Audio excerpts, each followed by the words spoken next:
ত্রয়োদশ সংসদ নির্বাচন অর্থাৎ 12ই ফেব্রুয়ারি পর্যন্ত দেশের পেশাজীবী সংগঠন সহ সব ধরনের সংগঠনের নির্বাচন বন্ধ রাখার নির্দেশ দিয়েছে ইসি।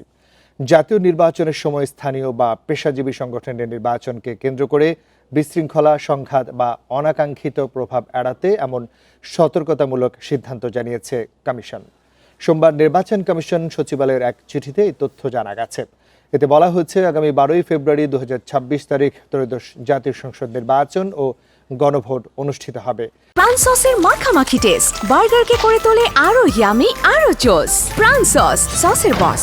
এই কার্যক্রমকে যে কোনো ধরনের প্রভাব মুক্ত রাখার লক্ষ্যে দেশের সকল পেশাজীবী সংগঠনের নির্বাচন, শিক্ষা প্রতিষ্ঠানের নির্বাচন, পরিবহন মালিক ও শ্রমিক সমিতির নির্বাচন, বণিক সমিতির নির্বাচন সহ সব নিবন্ধিত ও অনিবন্ধিত সংগঠনের নির্বাচন আগামী 12ই ফেব্রুয়ারির পর আয়োজন করতে নির্বাচন কমিশন নির্দেশনা প্রদান করেছে। উল্লেখিত সিদ্ধান্ত অনুসারে সকল রিটার্নিং অফিসারকে প্রয়োজনীয় ব্যবস্থা গ্রহণের জন্য নির্দেশক্রমে অনুরোধ করা হয়েছে।